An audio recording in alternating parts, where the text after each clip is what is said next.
So there were two Nannies, Nanny Teresa, my father's mother, and Nanny Panagopoulos, who used to be Nanny Penizati before her second marriage, my mother's mother.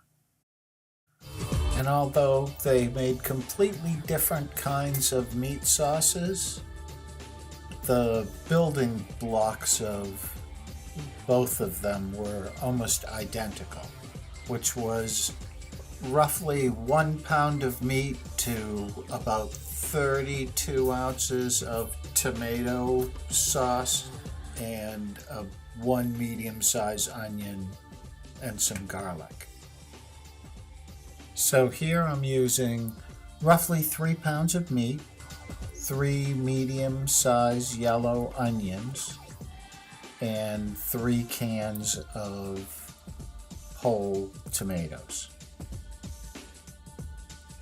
Nanny Teresa used to add celery and parsley to her onions, and Nanny Panagopoulos used to add green peppers to hers. It's not really about what you add to the onions, it's really the, proportions, and then it's really from there more about the technique.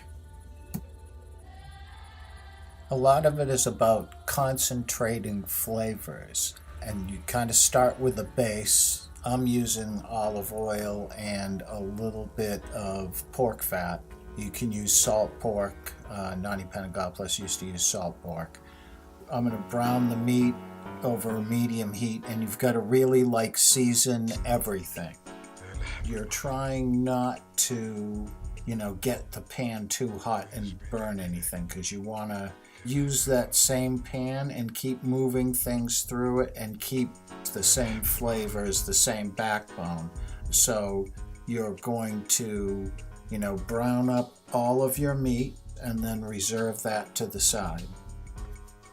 Once you have that done and, you just leave the grease and everything right there, and then, start right in with your onions.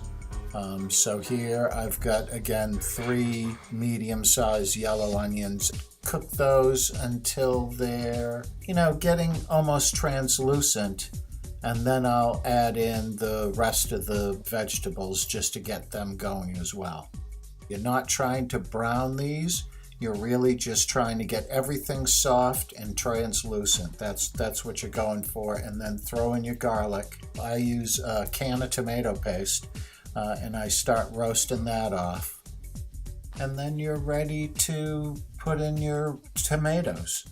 And I use whole tomatoes that I crush with my hands, like a 32-ounce can of tomatoes. And I crush them, pour them in.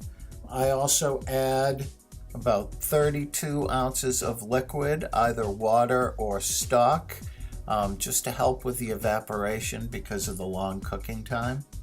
Season all that up, and then you're ready to add back in your meat. Stir back in all the meat. Bring it kind of back up to a simmer.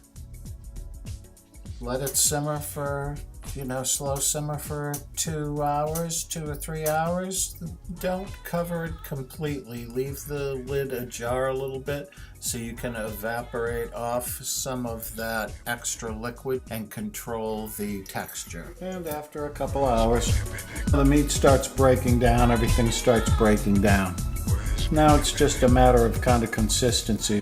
And in the end, my batch yielded 4 quarts of bolognese sauce. Buon appetito!